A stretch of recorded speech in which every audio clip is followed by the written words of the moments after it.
നിങ്ങൾ ഇന്നിൽ നാം ചർച്ച ചെയ്യുന്നത് ഇന്ന് 1201 മീനമാസം 13-ാം തീയതി, അതായത് 2026 മാർച്ച് മാസം 27-ാം തീയതി വെള്ളിയാഴ്ചത്തെ ശുഭാശുഭ ഫലങ്ങളാണ്. ഇന്ന് വെള്ളിയാഴ്ച. സൂര്യോദയം തൃശ്ശൂരിൽ കാലത്ത് 6:29, അസ്തമയം വൈകിട്ട് 6:32. ഇന്നത്തെ രാഹുകാലം വെള്ളിയാഴ്ച നിങ്ങൾക്കറിയാം. 10:30 മുതൽ 12 മണി വരെയുള്ള സമയം നാം ഒരു ശുഭകാര്യങ്ങളും അനുഷ്ഠിക്കാറില്ല. സ്വതവേ വെള്ളിയാഴ്ച ഗർഭിണികളും സ്ത്രീകളും നാൽക്കാലികളും സഞ്ചരിക്കാൻ പാടില്ലാത്ത ദിനമാകുന്നു. ഇന്നത്തെ ദിനത്തിൻ്റെ ഒരു പ്രത്യേകത, ഇന്നലെ ഉച്ചയ്ക്ക് 12 മണി മുതൽ നവമി തിഥിയായിരുന്നു. അപ്രകാരം 4:30 മുതൽ പുണർദം നക്ഷത്രവുമായിരുന്നു. പുണർദം നക്ഷത്രവും നവമി തിഥിയും ശ്രീരാമസ്വാമിയുടെ ജനനവുമായി അഭേദ്യമായ ബന്ധമുള്ള തിഥിയും നക്ഷത്രവുമാണ്. ശരിക്കും യഥാർത്ഥത്തിൽ ഇന്ന് വെള്ളിയാഴ്ചയും കാലത്ത് പുണർദം നക്ഷത്രമുണ്ട്. എത്ര മണി വരെയുണ്ട്? കാലത്ത് 9:36 വരെ പുണർദം നക്ഷത്രമാണ്, പക്ഷേ മിഥുനൻ രാശിയാണ്. ശ്രീരാമസ്വാമി ജനിക്കുന്നത് പുണർദം നക്ഷത്രത്തിലാണ്, പക്ഷേ കർക്കിടകൻ രാശിയാണ്. അതിനാൽ 9:36 മുതൽ ശ്രീരാമസ്വാമിയുടെ കർക്കിടകൻ രാശി ലഭിക്കും. അപ്രകാരം നവമി തിഥി കാലത്ത് 10:09 വരെ നവമി തിഥിയുമുണ്ട്. അറിവിൻ്റെ സമ്പാദനത്തിനായി വായിക്കണമെങ്കിൽ, പുതിയ അധ്യായങ്ങളുടെ പുതിയ പഠനത്തിൻ്റെ ആരംഭമുണ്ടെങ്കിൽ കാലത്ത് 9:36 മുതൽ 10:09 വരെയുള്ള സമയം ശുഭമുഹൂർത്തമാണ്. ശ്രീരാമസ്വാമിയുടെ കർക്കിടകൻ രാശിയാണ്. അവിടെ വ്യാഴം 12-ലാണെന്നൊന്നും ചിന്തിക്കേണ്ട ആവശ്യമില്ല. ശ്രീരാമസ്വാമിയുടെ ജനനവും അപ്രകാരമാണ്. ഉച്ചസ്ഥേ ഗ്രഹപഞ്ചകേ സുരഗുരോ സേന്തോ നവമ്യാം തിഥോ ലഗ്നേ കർക്കടകേ പുനർവസയുതേ മേഷംഗതേ പൂഷണി. ഉച്ചസ്ഥേ ഗ്രഹപഞ്ചകേ 5 ഗ്രഹങ്ങൾ ഉച്ചസ്ഥായി നിൽക്കുന്ന ജാതകമായിരുന്നു ശ്രീരാമൻ്റേത്. സുരഗുരോ സേന്തോ ചന്ദ്രനോടുകൂടി വ്യാഴം സുരഗുരു. നവമ്യാം തിഥോ 9-ാം തിഥിയിൽ, വെളുത്തപക്ഷത്തിൻ്റെ 9-ാമത്തെ തിഥിയിൽ. പുനർവസുയുതേ പുനർവസു പുണർദം നക്ഷത്രം കർക്കിടകം രാശി. കർക്കിടകം ലഗ്നം മേഷംഗതേ ഭൂഷണി.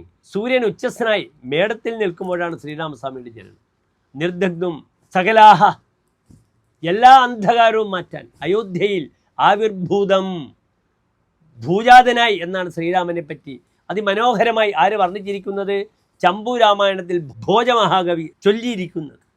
അത്ര മനോഹരമായാണ് അദ്ദേഹം ശ്രീരാമസ്വാമിയുടെ ജനനം ചിത്രീകരിച്ചിരിക്കുന്നത്.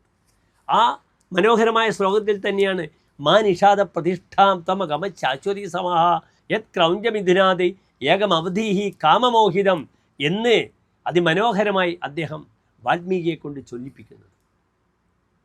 അത് നമ്മുടെ മൂല അധ്യാത്മരാമായണത്തിലില്ല, അതൊക്കെ ഭോജരാജൻ്റെ ചമ്പു രാമായണത്തിലാണ് നിങ്ങൾക്ക് കാണാൻ കഴിയുക. വായിക്കണം നിങ്ങൾ.